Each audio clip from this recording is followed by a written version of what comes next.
Grayman is supported by Patreon. Donate now and receive special early access. I'm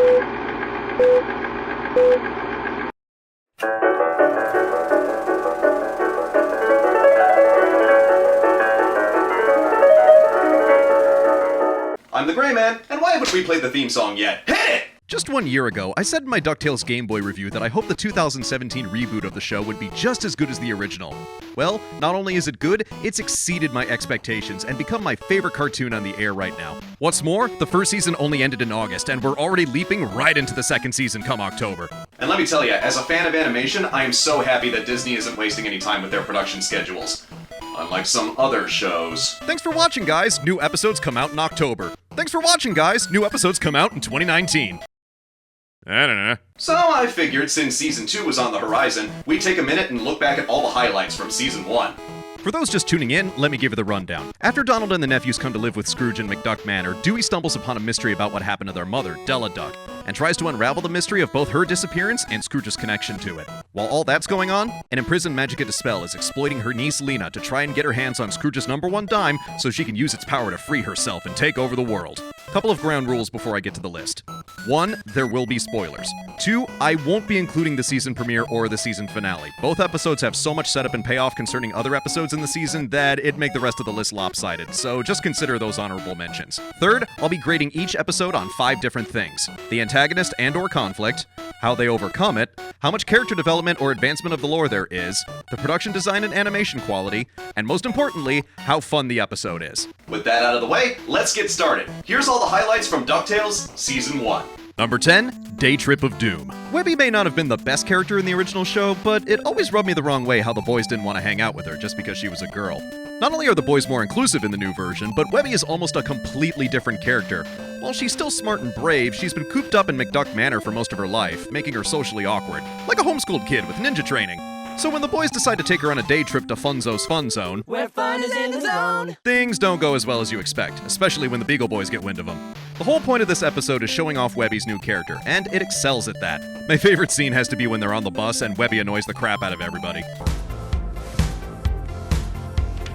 And like how the nephews have more individual personality this time, the Beagle Boys are the same way, which is remarkable considering they're all voiced by the same actor, Eric Bauza. They're nothing, however, compared to Ma Beagle, voiced by character actress Margot Martindale, who apparently has expanded her crime spree to Duckburg. How did you go on a nationally broadcast TV show with no one catching you? I disappeared into the role. It's called acting. Try it sometime. Even the subplot back at the mansion is good, with Donald trying to assert his independence while living under Mrs. Beakley's watchful eye.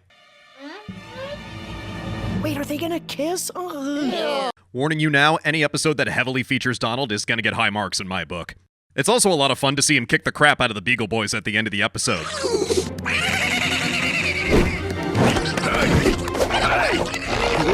Remind me again why Kingdom Hearts made him the mage?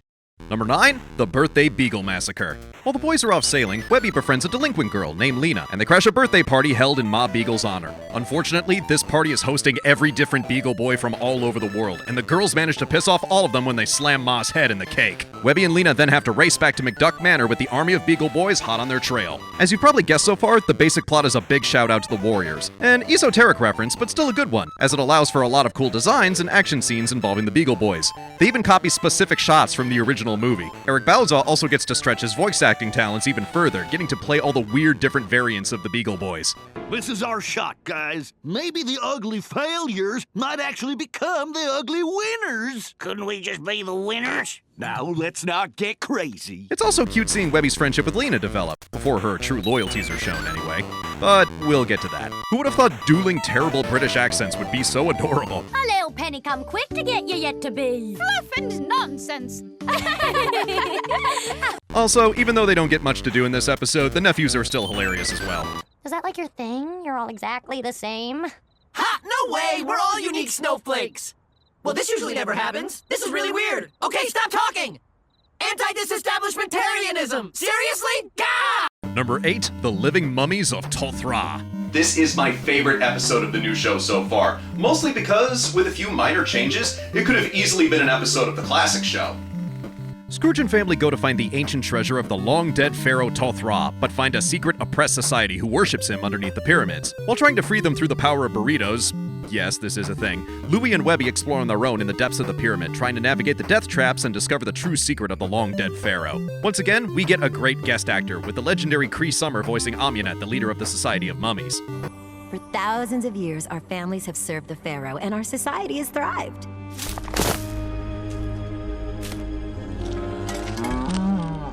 Thrived isn't the word I'd use. There's also really clever use of the designs, with the eagles and dogs among the society mimicking ancient Egyptian hieroglyphs and sculptures. And everyone in the cast gets to do something memorable or funny that fits with their character. Huey tries to figure out the mummy's curse through logic, Louie is just obsessed with finding treasure, Dewey choreographs a dance group. Okay. But really what I like about this episode is how they start with a simple gag and take it to every ridiculous extreme that they can. You see, the Society of Mummies isn't inspired to rebel against TOTH-RA because they want freedom, but because Launchpad offers them a burrito and they like it so much that they want to get more. Where do we get this burrito? Outside, where freedom is! And you'd think that'd just be it, right? Nope. They do running gags about burritos through the entire rest of the episode. They milk this joke so much it 180s around from being annoying to being absolutely hilarious. We've spent our lives blindly serving TOTH-RA. Now we're trying to change our whole way of life for the promise of a simple burrito. This is not just about a simple burrito. Huh? It's about all kinds of burritos. Wet burritos. Breakfast burritos. Some people even put French fries in their burritos. This is the dumbest rebellion I have ever been part of. So, yeah, not the greatest this show has to offer, but easily one of the most fun. If you just want to leap right into the action and see what the show is all about, I recommend watching this episode after watching the pilot. Number 7, The Spear of Selene. Thanks to sabotage by Dewey and Webby, Scrooge and the gang find themselves trapped on the island of Ithaquack, home of the ancient Greek gods. Dewey figures that since Della took the Spear of Selene, maybe the goddess Selene knows something about it. You know, it really says something about the DuckTales universe where that's a reasonable thing that you can do. While there, it's revealed that Scrooge has an age-old grudge match going on with Zeus, who pits them all against Storkules, who's a bit too happy to see Donald. The Storkules of Greek legend is your best friend?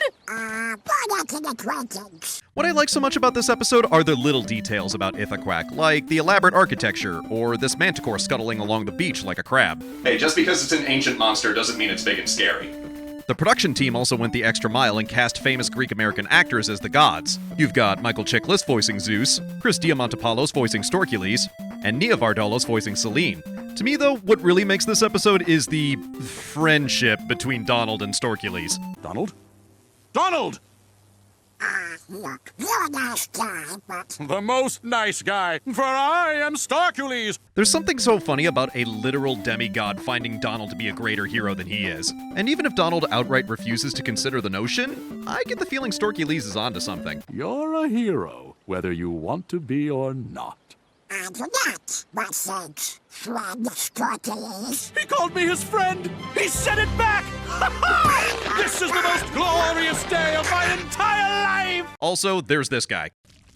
Sorry about calling you a hideous monster before. I'm sure you're very attractive by sea monster standards. Not really. Thanks, though. I love this guy. He's great. Number 6, House of the Lucky Gander. Scrooge and Donald aren't on the best of terms when the series starts, but they can at least agree on one thing. Gladstone Gander sucks. Donald has always been defined by his bad luck, and Scrooge has always valued hard work. So it makes sense that they'd both be united in their hatred of Gladstone Gander, Donald's naturally lucky cousin who's never had to work a day in his life. The family thinks he's just showing off when he invites them to a fancy casino he's crashing at, but it turns out the casino is run by Lu Hai, a Chinese luck vampire who's keeping Gladstone captive to feed off his natural good luck. When pitted against one another, it may turn out that Donald's natural bad luck is the key to saving the day. There's a lot to like with this episode. Paul F. Tompkins proves to be a perfect voice actor for Gladstone, giving him a likable smarm that makes you want to punch him even when he's being friendly and gregarious. The universe is a cruel, uncaring void. The key to being happy isn't to search for meaning, it's to just keep yourself busy with unimportant nonsense, and eventually you'll be dead. The production design is really cool too, with a lot of comedy mined from the kids getting distracted by the amenities of the casino before it turns surreal and dangerous during the finale. As for the villain, Lu Hai is an actual figure from Chinese mythology. In fact, he's a fusion of two legends. Lu Hai looks like a frog here because in the original myth, he's followed around by Jin Chan, a frog familiar who loves gold and is typically a symbol of good fortune. So it makes sense that they'd make the character look like a frog and have him operate a casino. It's so cool that the show is doing creative things like this while still being respectful to the culture in their myths. They also cast B.D. Wong from Jurassic World to do the voice, and you can tell he's having a blast playing a hammy over-the-top villain like this. Gladstone's good fortune has been satisfying, but surely, as the richest duck in the world, Scrooge McDuck's luck must be the most delicious feast of all. There's a couple of things that hold this episode from making the top 5, though. 1, there's no advancement of the lore, so that's already a knock against it. And 2, there's not really any character development, not least of which from Gladstone himself. I know he's a smug, selfish layabout, but it kinda rubbed me the wrong way that he didn't even put up a token resistance when Lu Hai pits him against Donald. He just strides on through, cool as you please. Don't get me wrong, I don't have a problem with Gladstone not learning a lesson by the end. That part I totally buy. But wouldn't it have been funnier if he had actually been trying to lose the challenge at the end, but he was so lucky that even his attempts at failure worked out? I don't know, it just felt like a missed opportunity. Number 5, the other bin of Scrooge McDuck. The entire time Lena and Webby have been friends, Magica De Spell has been trying to have her get Scrooge's #1 dime so she can get her powers back and resume a corporeal form. You really want to hurt Scrooge? Be my guest. I would love to, but... I miss carnage. When her latest attempt fails, Scrooge decides to lock the dime in the, quote, other bin in McDuck Manor's basement for safekeeping. Desperate to get Magica to leave her alone, Lena drags Webby down to search for it, and her true loyalties are finally put to the test. The conflict aside, this episode presents an interesting premise that I hope is expanded on later, the idea of the other bin. Scrooge having the money bin makes sense because it's all the money he's collected on his adventures. But Scrooge also regularly interacts with magical creatures and artifacts, many of them dangerous, so archiving them in a safe place where they can't hurt anyone makes for ripe storytelling possibilities. The entire time Webby and Lena are down there, I half expect them to turn a corner and find the Ark of the Covenant. Or a unicorn, that works too. The climax also manages to be incredibly tense. I won't spoil it here, but it says a lot when a mythology gag can't even take away from the darkness of the scene. Though I have to admit, seeing Webby's old design here gave me a bit of a chuckle. Also, there's Bigfoot. And apparently he likes panini. And somehow that's not the weirdest thing in this episode. Dill pickles and salted ham. An excellent pairing of flavors. Number 4, the Golden Lagoons of White Agony Plains. We all know about Scrooge's values when it comes to money, hard work, adventuring, but how much do we know about the man himself? His loves, his losses, how far he's come? Golden Lagoons explores that by introducing us to Goldie O'Gilt, the Catwoman to Scrooge's Batman. The canon of Scrooge McDuck has always been that after moving to America, he made the first bits of his fortune during the gold rush. The 2017 version still keeps this as his backstory, which, considering, it's 2017, raises a lot of questions about Scrooge. How old are you? Anyway, Goldie was Scrooge's partner back in those days, but their romance never reached its full potential due to the fact that they were always trying to one-up each other. When Goldie returns to Scrooge's life, they rejoin halves of an old map to search for the one treasure they could never find, the Golden Lagoons of White Agony Plains, with Flintheart Glomgold hot on their tails.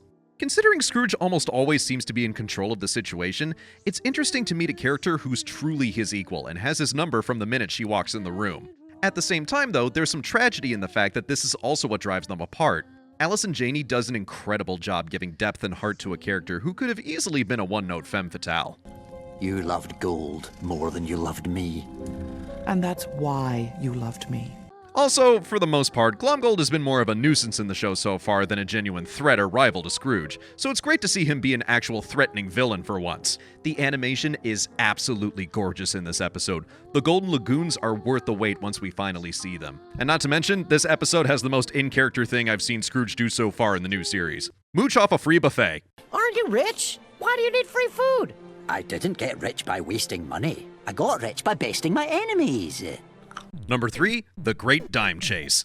What Louis has most in common with his Uncle Scrooge is his love of money. However, unlike Scrooge, Louis is too lazy to actually work hard for it, which Scrooge tries to remedy by dragging him to the money bin to learn the value of a hard day's work. While left to his own devices, he gets Scrooge's #1 dime mixed up with the rest of the loose change in the money bin, and it's up to him, Gyro Gear Loose, and his new robot helper, Little Bulb, to get it back. While that's going on, Dewey and Webby are trying to find more information on Della Duck, but they have to go through Emily Quackfaster, Scrooge's insane librarian. librarian and archivist.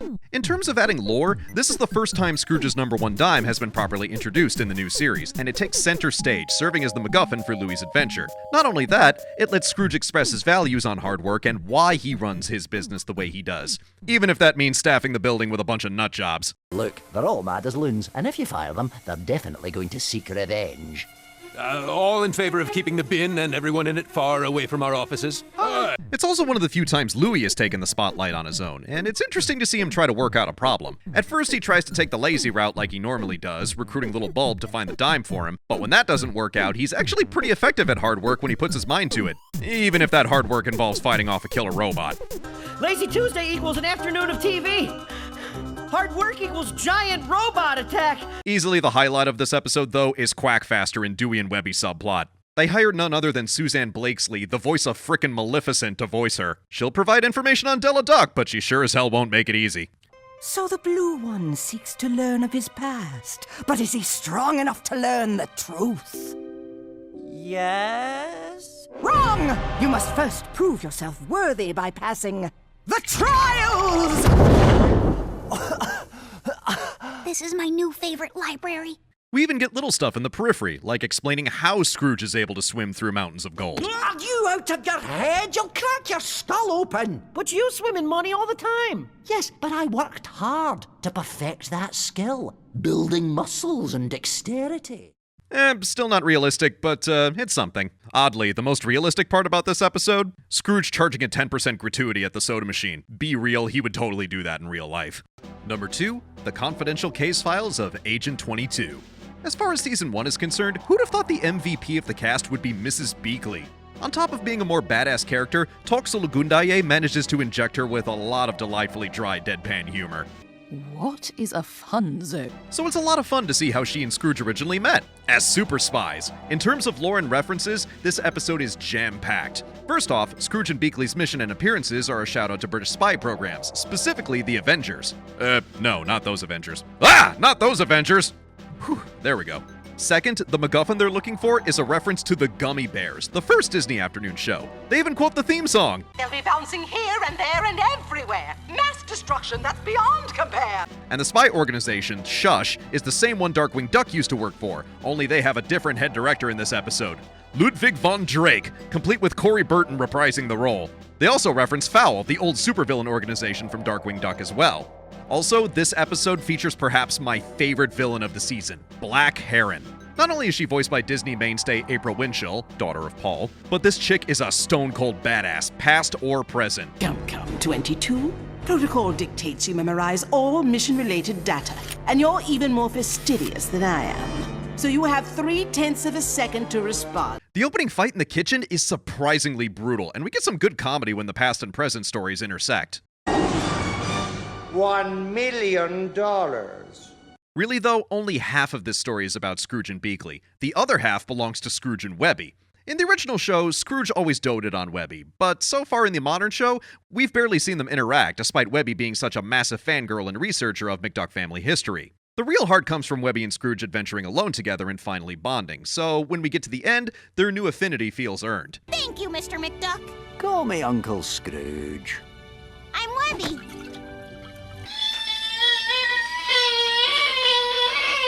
In terms of old school enjoyment, Confidential Case Files is a perfect episode. But it's not the best. So what is the best? Well, we'll get to that, but first, some honorable mentions. Who is Gizmo Duck?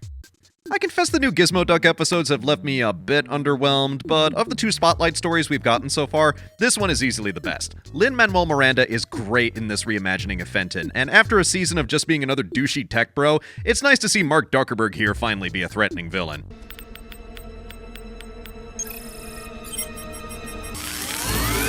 No, wait, what are you...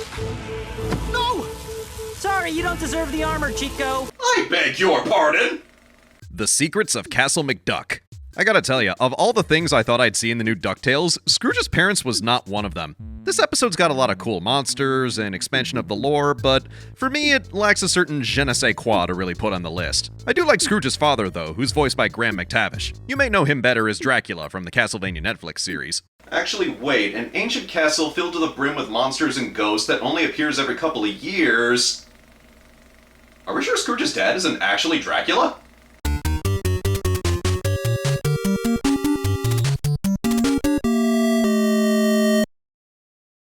Die, monster! You don't belong in this world! And the number one best episode of Season 1 is... The Last Crash of the Sunchaser. While heading off for what seems like another typical adventure, the group's plane gets speared on top of a mountain, meaning the slightest shift in weight could cause the entire thing to plummet them to their doom. As they work to repair the engines and fly to safety, a bunch of tensions related to the search for Della Duck come to a head, forcing Scrooge to finally reveal the truth and risk splintering the McDuck family for good. This episode actually doesn't meet a lot of my criteria, but it makes the number one spot for just how devastating it is, something I'd never expected from DuckTales. First off, the setting is unbelievably tense. Just the simple premise of being trapped in a place that could topple over and kill everybody really makes you white-knuckle this episode as you watch it, and the animation takes full advantage of that tension. And while I won't dare spoil the ending, discovering the depths of Scrooge's failure when it came to Della is one of the most heart-wrenching things I've seen in any show, especially when the nephews let him have it. Cool. So you're the reason our mom is gone? What? No, Take it easy, Dewey. This is a family matter. You are not family. See here, McDuck. How dare you! But the worst part, after the entire family is blown up at one another and left Scrooge to stew, we get this shot. Recognize it? It's a reference to Christmas on Bear Mountain, Scrooge's first appearance in the comics. Back then, he was nothing but a greedy miser who only cared about money. It took Donald and the nephews to help him rediscover his lust for adventure and teach him the importance of family. And now, after pushing all of them away, he's back where he started. Bitter, alone, and filled with nothing but regret. Thankfully, the finale resolves all this, but for the emotional impact this episode had, it was no contest as my choice for the number one episode of Season 1. Well, you've successfully pushed your family and everyone who cared about you away.